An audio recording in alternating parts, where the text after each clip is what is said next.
Olhando para o passado, muitos duvidaram que seriam enganados pela propaganda do Partido Alemão, mas foram poucos os que rejeitaram as narrativas do regime. Afinal, quando o governo proíbe ideias diferentes, como saberemos que somos enganados? Este é o Visão Libertária, sua fonte de informações descentralizadas e distribuídas.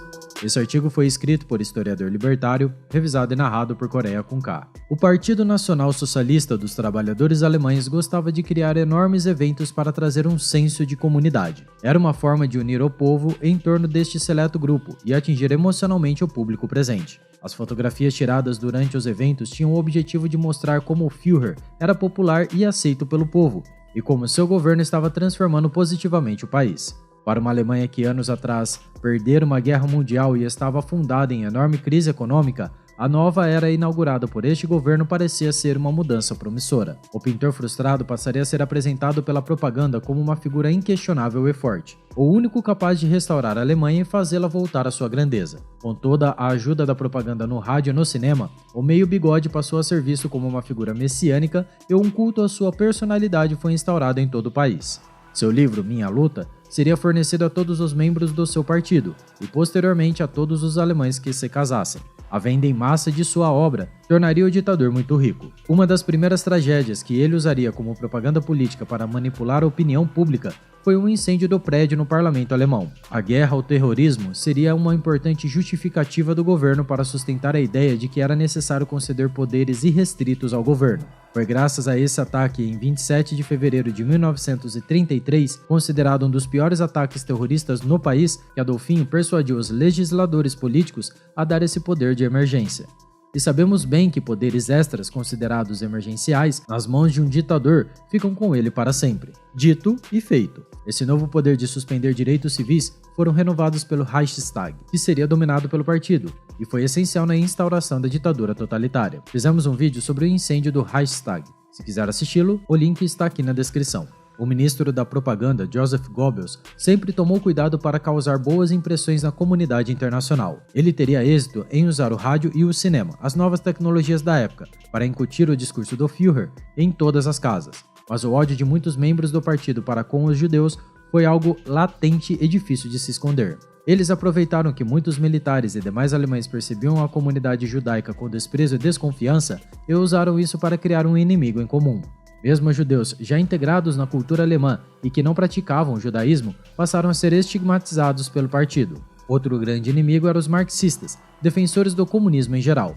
É provável que o constante medo do comunismo na sociedade alemã, que não simpatizava nem um pouco com a Rússia bolchevique de Lenin, fosse um fator indispensável para depositarem confiança no Führer. Os filmes foram um importante instrumento de propaganda para convencer o povo de suas políticas raciais e eugênicas. Em alguns deles, mostravam pessoas com deficiência física ou mental em situações comoventes, para tentar convencer o povo da necessidade de esterilizar certas pessoas. Todas as que tinham esquizofrenia foram esterilizadas, além de filhos de casais de diferentes etnias. Em cerca de 6 anos, 290 mil pessoas foram esterilizadas à força.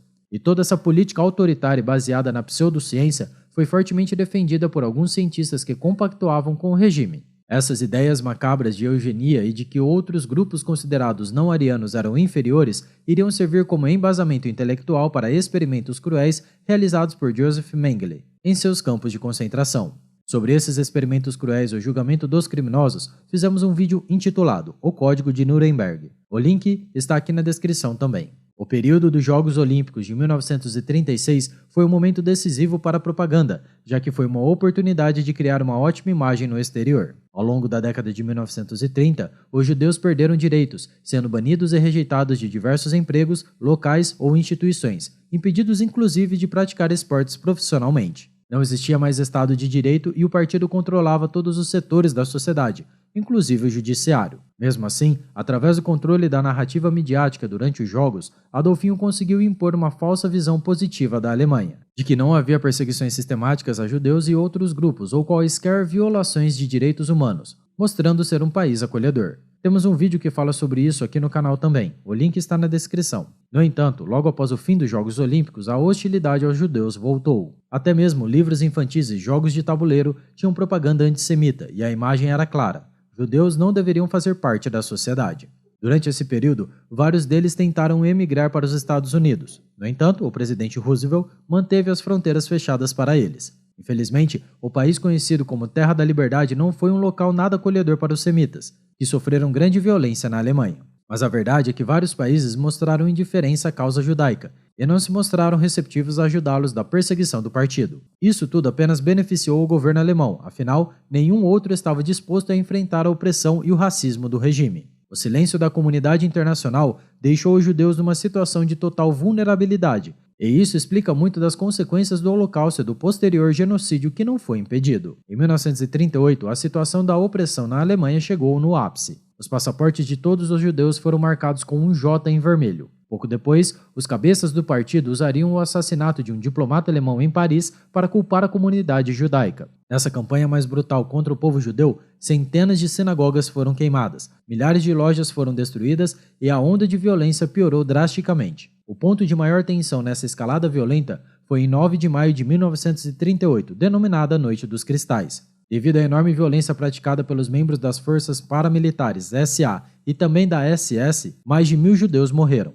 Nesse momento crítico, era comum militares invadirem casas e propriedades dos judeus e espancá-los, quebrando tudo lá dentro. Lembrando, tudo dentro da lei. Afinal, a ideia de que o Estado é legítimo para criar leis e ditar o que deve ser feito e o que não deve é fruto do legalismo. Cabe aqui uma pequena reflexão sobre a filosofia por trás do pensamento legalista. Para os defensores do legalismo, os governantes deveriam ter autoridade absoluta para impor ordem na sociedade, promovendo a estabilidade social. Mas é claro que essa visão é incoerente e só serve para concentrar poderes irrestritos ao governo. Afinal, se a natureza humana é inerentemente egoísta e má, isso implica que a maldade se encontra nos políticos e demais funcionários do Estado. E como sabemos, Adolfinho era esse mal. Mas a verdade é que as pessoas podem ser educadas para ter princípios morais e éticos e serem incentivadas a fazer o bem. As ideias corretas e coerentes precisam ser ensinadas. Centralizar o poder decisório no Estado é a consequência do legalismo e explica todas as tiranias do passado e do presente. É claro que se a elite política tiver poderes irrestritos, ela irá usar do sistema jurídico para reprimir toda e qualquer dissidência em benefício próprio. Mas voltando à Alemanha da Segunda Guerra Mundial, quando Hermann Göring se tornou mais importante no governo, se ocupando da questão dos judeus no país, declarou que uma solução mais eficaz deveria ser tomada.